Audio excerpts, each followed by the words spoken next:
the General Mills Radio Adventure Theater.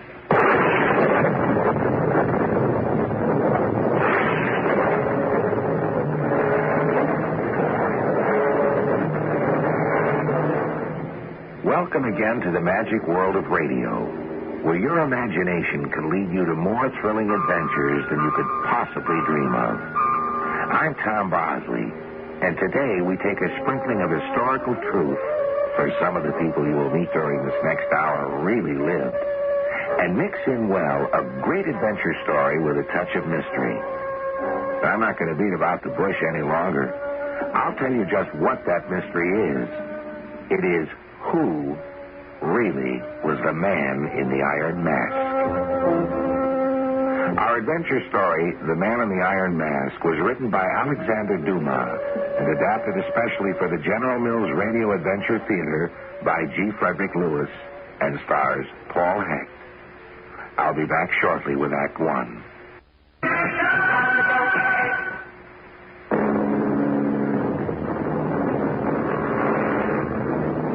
History tells us that during the reign of Louis XIV in France, a mysterious prisoner was hidden in that prison of prisons, the Bastille. No one knew who he was, what his crime was, or what he looked like. This because he always wore an iron mask. The mystery has never been solved to this day. Alexandre Dumas has taken this fact and woven about it a thrilling tale of intrigue and adventure. And to tell that tale, he's entrusted no one else but one of his famous three musketeers, Aramis.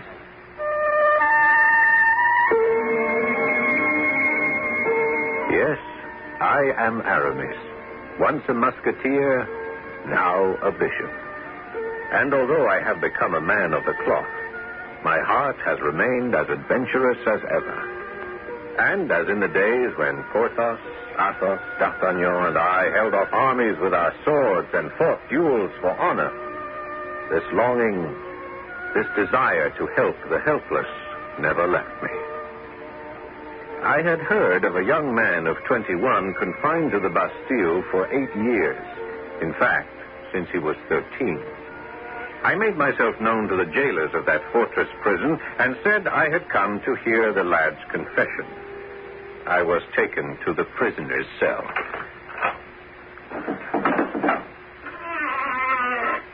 Are you prisoner Marchiali? Who are you? I am the Bishop of Vannes. What do you wish with me? May I sit down? Well, there is only one chair.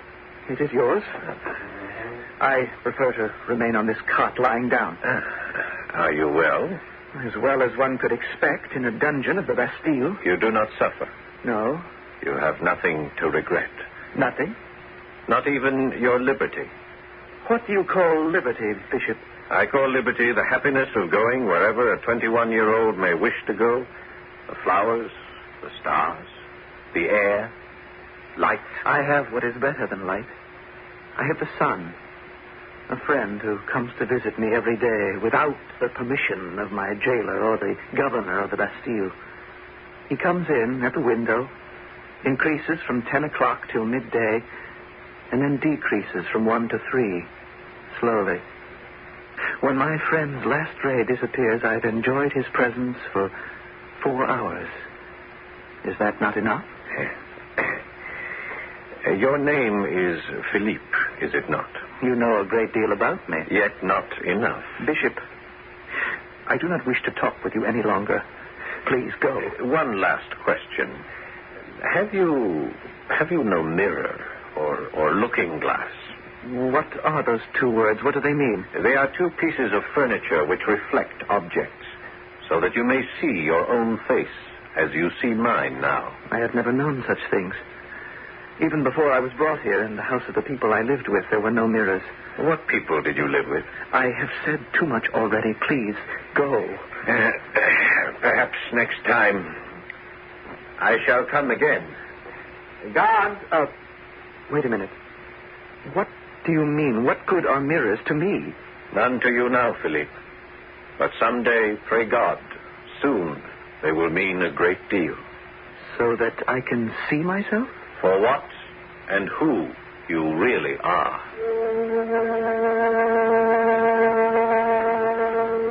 resemblance in age, face, and voice the young prisoner bore to King Louis of France was astounding.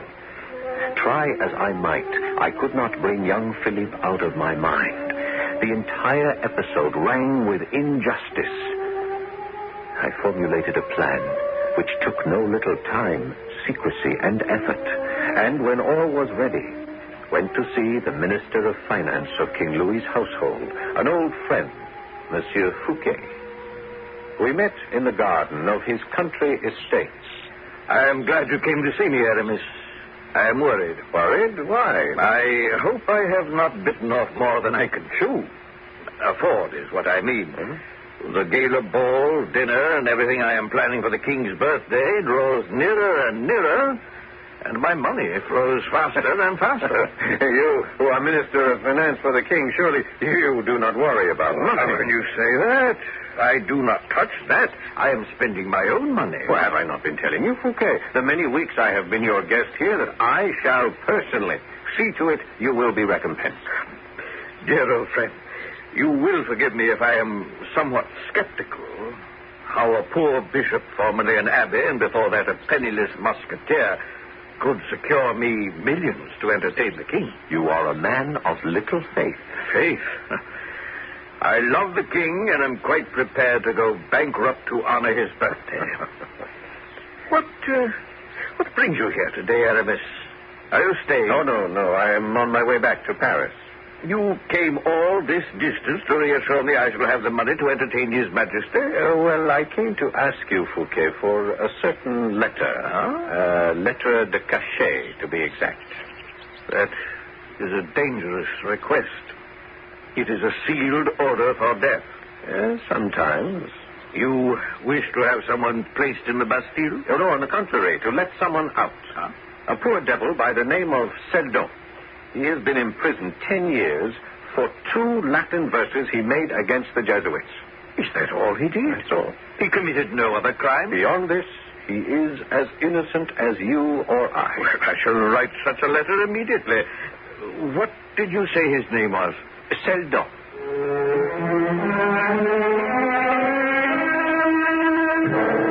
2 nights later, I presented myself to the governor of the Bastille, Baisemeaux. I had known him in the old days when he was but a guard. Well, I'm honored and I'm happy, old friend, for your visit. Oh, it's my pleasure. No, I lead a lonely life here in the Bastille. Do you know, Aramis, after all, I'm only the keeper of a prison for His Majesty, and yet I'm avoided by all who knew me as though I had some dread, incurable disease. Well, it is not you who they reject. It is the office you hold. Oh, there is not one Frenchman who does not fear someday a lettre de cachet will be sent bearing his name. Any man could suddenly fall out of favor with King Louis and find himself condemned to a lifetime of 4 stone walls. I know. But to me, my good old musketeer, to me, this is only a job of work. Well, to be commended. Well, acquaint me of your doings these past 10 years. The happy-go-lucky life you 3 musketeers led, eh? What? Yes, no longer. I became a priest. No. And then an abbé. Really? And now I am a bishop. Excuse me. A bishop, indeed. Who would have thought one of the greatest swordsmen in France, a bishop? Yes, what is it, Francois? What are you standing in the door for? May I bring in the dinner, sir? Well, of course you may. What else do you have to do? Place the pheasant and the quail right there before me. I shall carve. Courier just arrived with a message. Oh, don't bother me with such nonsense while I'm carving. The message is marked urgent, sir. Everything is marked urgent these days. All right, leave it there. What shall I tell the courier, sir? Now, tell him to go to the devil. I'll see about it tomorrow. Now, go now. Go. If I may observe, a letter brought by a courier to the governor of the Bastille may indeed be urgent. Perhaps you're right. A king's order is sacred, but it's very tiresome when you're sitting with an old friend at a good meal. All right. What did I tell you? Urgent indeed. What is it? Some order for a release. Important indeed. Well, it's important to whom it concerns. You will agree, dear Governor. A man who's been imprisoned for 10 years, and suddenly it's urgent. It's important. I release him this very minute. This unfortunate man has suffered long enough. 10 years, you tell me? End his suffering. Oh, dear me. You are a persuasive fellow, I must say. Oh, now let me see. What's the name here of the fellow? Sheldon, yes. Tell the turnkey to come here. I have an order to release a prisoner. The instructions to free this Seldon I had Fouquet sign lay on the table. It took only the twinkling of an eye, and I changed it for another paper, folded in exactly the same manner. We ate, we drank, we toasted, and then the governor's man returned. Francois, tell the turnkey to open the cell of Monsieur Seldon, number 3. Seldon? You said Seldon, I think? Of course I said Seldon, the name of the man to be set free. No, you mean Marchiali. Marchiali? Oh, no. Seldon. No, I think you are making a mistake. I read the order, dear friend. It said... It said Seldon. No, I read the order also. Seldon, S-C-L-D-O-N. In letters as large as that. Go take a second look. Go ahead, my dear Aramis. Read. Yes, I see the name. Marchiali. See for yourself. Marchiali? Why, so it is. Dear me, Marchiali. I saw the name, Seldon. Indeed, there was a blot under the name. I saw it with my own eyes, an ink blot. An ink blot? No ink blot. No Seldon. No name but Marchiali. Well, I must have imagined it. We'll go on, Francois. Give the order and have the men brought here. Marchiali. Yes. Of course. Yes, right here.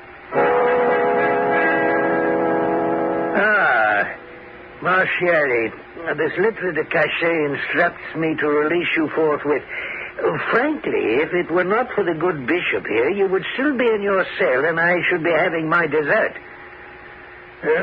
You will swear, the regulation requires it, never to reveal anything you have seen or heard in the Bastille. I swear. And now, monsieur, that you are free, where do you intend going? I am here to render the gentleman whatever service he may please to ask. Well, my dear Aramis, will you not remain for dessert and good port wine? Allow me, my dear governor, to come back for it on some rainy day. I feel I must take this fellow back to civilization. Indeed, you are a good man. Charity is a deed, not a word. Well said. Well said. Francois, show the bishop and this gentleman our praise. A fine journey to you, Aramis. You are a remarkable man. Such kindness will be rewarded. Oh, it will be, Governor. It will be.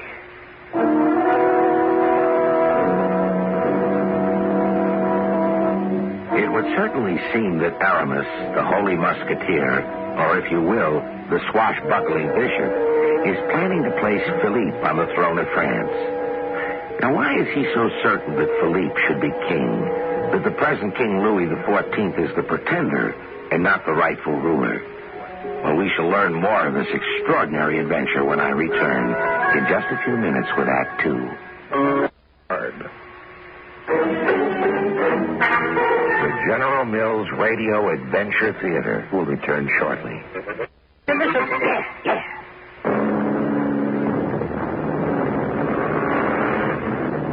The Man in the Iron Mask is one of the most unusual of all of the adventures of the Three Musketeers. Those men of daring do who attacked armies, assaulted castles, terrified death itself. Indeed, the Musketeers were the James Bonds of their time. Nothing daunted them. They were always in the thick of trouble and on the side of right. Which is why Aramis finds himself today more of a musketeer than a bishop. Oh, where are we? You have been asleep, Philippe. We are, I would say, in the middle of the forest of Senart, not many miles from Monsieur Fouquet's castle. Fouquet? Yes, he is giving the king a gala celebration in honor of his 21st birthday. I shall stop the coach now, for I must talk with you quite alone. Hola, coachman! Coachman! Stop the horses. Yes, monsieur. Coachman! Coachman, I wish you to get down now and take a little walk. Do not return for a little while, Now, Your Majesty, we are quite alone. Your Majesty, what are you saying? I am saying that the young Louis XIV, who is now on the throne, does not belong there. You are the real king, Philippe of France, his twin brother. I am the real king of France? Or soon shall be. Why do you undertake such a daring act upon yourself? When I was a younger man, there were 3 others and myself.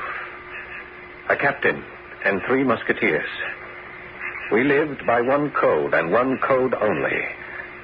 I still live by it, even though I am now a bishop. And that is? One for all, and all for one. You are being rescued for all of France. When you came to my cell, Bishop, asking whether I was content, why did you not leave me there? I had made my life in that cell. Because I could not be party to a great injustice. What was unjust? A boy of 13, imprisoned in the Bastille for 8 years. Today, he is 21. Is that just? Is that a life for any human? Why am I entitled to more? Because, Philippe, you are of noble birth. Your mother is Queen Anne of Austria, the wife, yes, of Louis XIII, your father. On August the 15th, an evening like tonight, she gave birth to twin sons, 2 hours apart. Your father, the king, was afraid a second son might dispute the claim of the first, who indeed was the eldest son and cause a civil war in France. So he had you, Philippe, hidden away, first with a family in the country, then disguised as a boy called Martiali in the Bastille. But you were born 2 hours earlier than your twin brother Louis. Therefore, you are the eldest by French law and should inherit the throne of France. But what of my brother, the present king? He will disappear. We shall remove him from his bed by means of a secret machine I have installed at Monsieur Fouquet's. In a few hours, your brother will retire for the night, a sovereign, and wake up in captivity. And you, his twin, will rule in his place. But why would anyone be deceived? Do we look so much alike? Look, here is a portrait of Louis. Let me hold the carriage lantern high so you can see it. Study it. Here, I now hand you a mirror. Now look at yourself. Oh, there is a likeness. I would challenge your own mother to know you apart. No one shall know we have substituted the rightful king for the impostor. It is a fitting present for your birthday. Since you are twins, you also will be 21 tomorrow. Bishop, if I am king, you shall be a cardinal. And when a cardinal, my prime minister. Your Highness, I wish not for any of that. My life will have been fulfilled if you alone are upon the throne of France.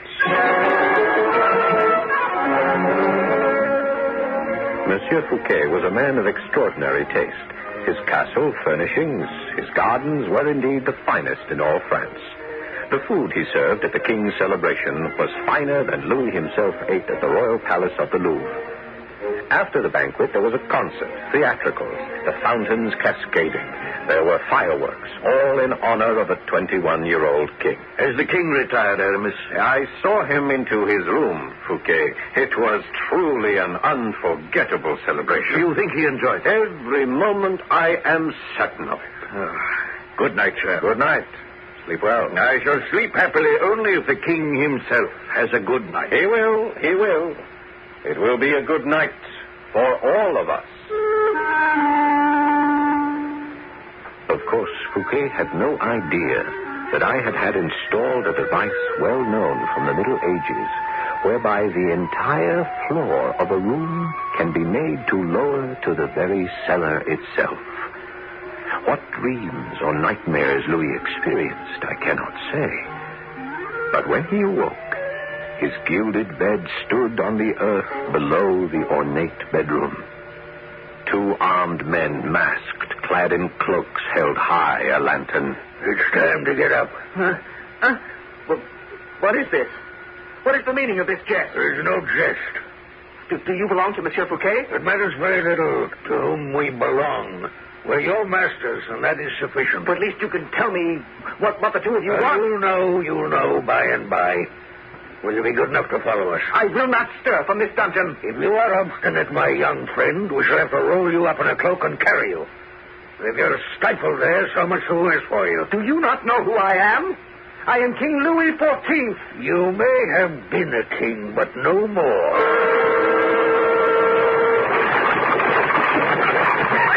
Get out. Where are we? We've driven all night. I want to know where we are. Do you see this pistol? I have it pointed at your head. If you utter one sound at any time, it'll go off. Is there a guard on duty? What is it? Oh, Bishop.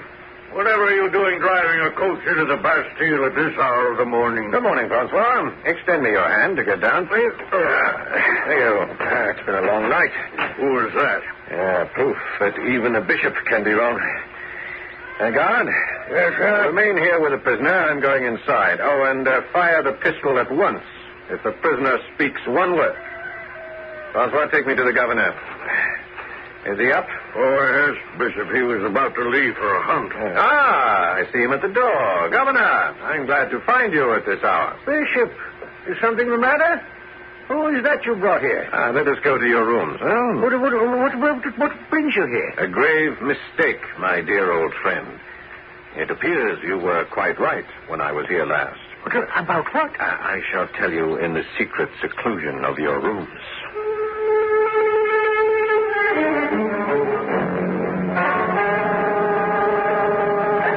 I was quite right about what, Ireland? About the order of release. You remember? The order to release a prisoner? We both thought it was Marchiali. Well, certainly. Yes.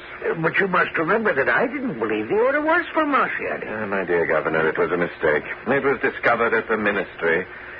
So that I now bring you an order from the king to set at liberty this Seldon. Seldon? Yeah. Are you sure this time? Well, read it yourself. Here, I brought it with me. By order of His Majesty, prisoner named Seldon. Seldon. Well, this paper is the very order I first saw that night we supped together. Look, there's the ink blot under the man's name. But what about the other fellow? Marchiali? Oh, I brought him with me. He is the one down in the courtyard under guard. Well, that's not enough for me. I require a new order to admit him back here to the Bastille. Oh, don't talk such nonsense, Governor. You talk like a child. Where is the order you received respecting Marchiali? Well, I have it here on my desk. May I...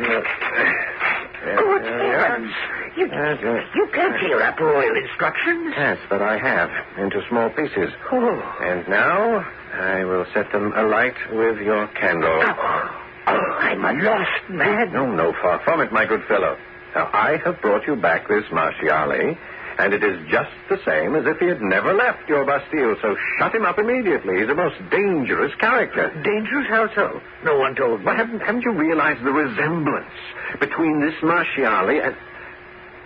Let me whisper this into your ear. Yes? And the king. And what do you think was the very first use the prisoner made of his liberty? He pretended he was the King of France. He dressed himself up. Even now, he is wearing a duplicate of the king's nightgown. Great heavens. The man is mad. Well, obviously. Now, he must be kept absolutely incommunicado.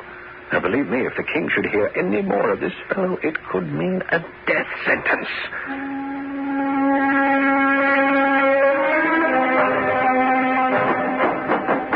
Let me out. Let me out, I say. I am the king. You have locked up the King of France. Let me out. I will ring for the governor. Ring. Oh, there are no bells. Of course not. This is the Bastille. Someone come! Someone help me! Let me out! It is a conspiracy. I have been drawn into a trap. Last night, pretensions about my birthday. Trapped. But Fouquet cannot be alone in this affair. That voice I heard asking for the governor, I know that voice. Ah, the bishop. Yes. What was his other name? The Musketeer. The Bishop of Vannes. But why? There must be money behind all this. If one Musketeer has a hand in it, then there are three. The three Musketeers, of course. Let me out! We shall see if you can keep me here. This chair, I'll throw it at the door. Bring me the governor. I am the king. Can you hear me? I am the king. King Louis of France. I demand to be released. Hold on there in that cell. Are you mad? What's the matter with you this morning? Monsieur, are you the governor of the Bastille? Get out of your head. Be quiet. Listen, I am the king of France. The king! Bring me the governor of the Bastille immediately. Now, what is all this? I desire the governor of the Bastille to be brought to me. Oh, come, my boy. You've always been very quiet and reasonable, but now that you're getting vicious, I must give you warning. You give me warning? How dare you let me...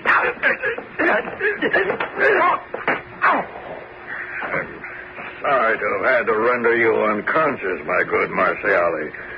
I hope when you awaken, some of your senses will have returned.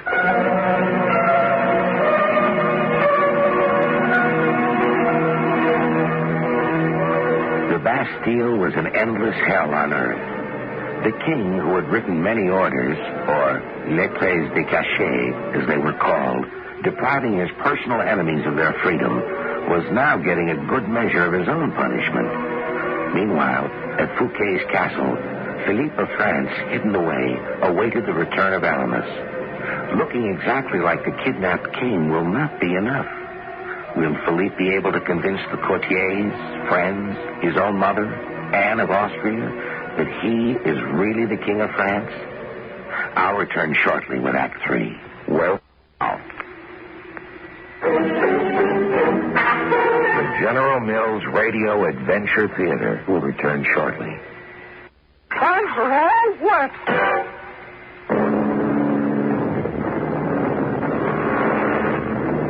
It requires courage and daring to accomplish what one of the three Musketeers has just done. Once Aramis had made up his mind what was right and what was not, all the ingenuity, defiance, and single-mindedness of which he was capable were brought into play. It was early morning, and much had to be done to restore the French throne to Philippe. Could he pass for his twin brother? He was twin in looks, in voice, in manner, in all, save soul and conscience. Bishop, I have been awaiting you. Philippe, all is done. How? Exactly as we expected. Did he resist? Not until he was placed in a cell. There was some noise, then quiet, and then I came away. Did the governor of the Bastille suspect anything? Nothing. The resemblance to you was complete. To have gained the throne of France over my brother in such a way. As long as he is in the Bastille, I shall not have an easy night's rest. I have already provided for that. In a few days, we will take Louis out of his prison and send him out of the country to a place of exile so remote. People can return from exile. To a place of exile so distant, I was going to say, that human strength and the duration of human life would not be enough for his return. This morning, when the royal bed rose from the cellar, and this bedroom looked as it must have looked when my brother retired, I looked at the bed, at the very indentations where my brother had lain, his head on that pillow. I looked at his handkerchief, still wet with his tears. Your Majesty, away with such weakness. You and you alone should have occupied this bed. If your father and mother had not abandoned you, that handkerchief embroidered with the arms of France would be yours. Had you been left in the royal cradle, you, Philippe of France, would have been the honored guest at your birthday last night. Think not of the usurper now in the Bastille. You are the heir presumptive. Have no pity for a brother who never gave a thought to your years of suffering. You instruct me to harden my heart, but that is not the king I would be. Was Monsieur Fouquet part of this plot against Louis? No, not at all. The disappearing bed was placed here at my instruction. He knew nothing. Fouquet will be as faithful and fond of you as he was of your brother. Stop. Please, stop. Bishop, Aramis, whatever you are or wish to be called, I set forth my first command as King of France. From henceforth, I do not wish you ever to speak again of that creature now residing in the Bastille.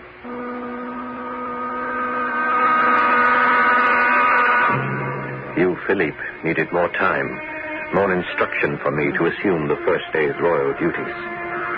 I told the court he had slept poorly and would receive no one until the next day. I knew then I needed a confidant, an aide, and I could think of no one more trustworthy than our host, Fouquet himself. I am sorry to hear the king is unwell. Oh, it's nothing serious, Fouquet. A little too much birthday, perhaps, but I can tell you this. Any debts you have incurred for this magnificent gala will be repaid you. I have his assurances. The king? Precisely. Hard to believe. He is as though a new man.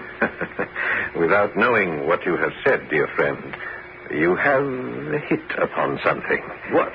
I have? What? A secret? Do you remember the birth of Louis XIV? I was not in France. Is that the secret? Well, I know it was rumored the queen gave birth to 2 sons and the youngest died. That is not so. They both lived. Twins. The children grew up, one on the throne, the other hidden away, and then under an assumed name thrown into the Bastille. Oh, no. Both ought to have been kings. Twins are one person in 2 bodies. So alike. Even their mother could not tell them apart. Not even today. Today? What do you mean? I mean, my dear friend, that if there had ever been any attempt to substitute the brother in the Bastille for the brother in the royal bed, I defy you to prove it.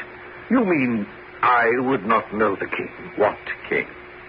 The one who despises you, scorns you, makes it necessary for you to entertain him? Or the king who has compassion for you, will not allow you to bankrupt yourself on his account? The king who loves you.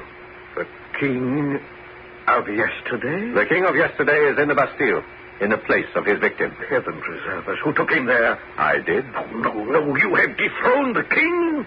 Imprisoned him? It is done. That was yesterday. Now we must think of today and the tomorrows to come. Such an action was committed here in my house? In the royal bedchamber? Under my roof? You committed this crime? A crime which dishonors my name forever. You are speaking too loudly, Fouquet. Take care. Come not one step closer to me, Bishop Aramis. Imitation holy man. Fouquet, put away that sword. It is drawn to avenge treason in my house. A crime upon my guest. What are you doing? Oh. A bishop he is with a sword under his cassock. A sword with which to defend myself only. I see I was mistaken in you, Fouquet. Stop where you are. I shall have at you. Please, old friend. Friend, you are not. You are a bad dog. Put out of the way. Listen to me. Listen to me, Fouquet. You must. You have disarmed me. My sword lies on the ground. Will you kill me now? It was not I who drew first. Traitor! Kill me if you will. Pick up your sword and sheathe it. I shall now do the same. We do not see eye to eye in anything. I am afraid what was left of an old friendship has now been cut to ribbons. Where are you going? To Paris, with all the speed I can muster. You are making a mistake, which will mortally wound France for centuries to come. I am following my heart, my conscience, and trying to save what is left of my honor. I advise you, Aramis, to do the same. I did not know what to do, where to turn. Warn the prince. Without me, he would be utterly helpless. After everything I tried to build.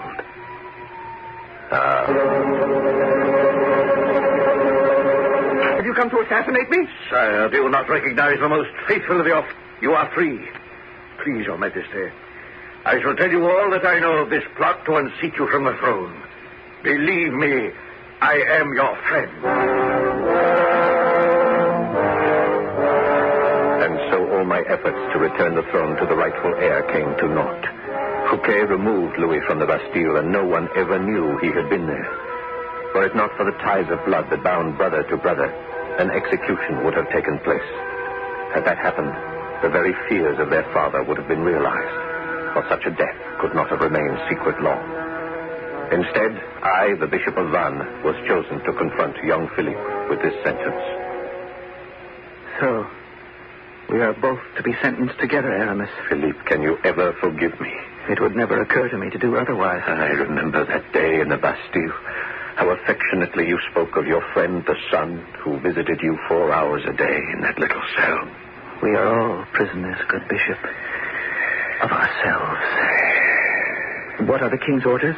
My last lettre de cachet. It says, Aramis, Bishop of Vannes, will conduct the prisoner to the Isle of Sainte Marguerite. Having done that, the bishop will give himself up to the guards and be placed in a solitary cell. Philippe of France, from henceforth, will cover his face with an iron visor, which the prisoner shall not raise without peril to his life. His face will never again be seen. Louis XIV of France.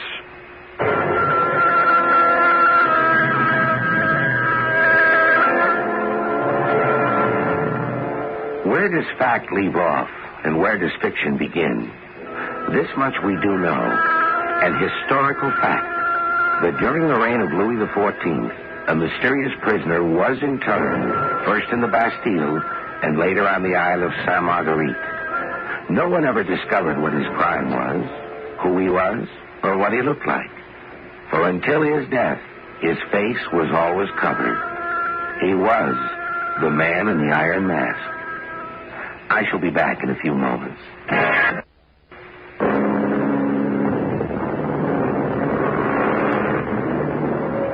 Once in a blue moon, along will come a great writer who dreams up characters so vivid they appear to have a life of their own. Such an author was Alexandre Dumas. Among his unforgettable characters who still live for me are the three Musketeers, Porthos, Athos, Aramis, and their leader and captain, D'Artagnan. And another Dumas creation, the famous Count of Monte Cristo. And not only has Alexandre Dumas made his heroes and villains come to life, he has made those days as vital, immediate, exciting, and adventurous as our 1970s. Perhaps even more so.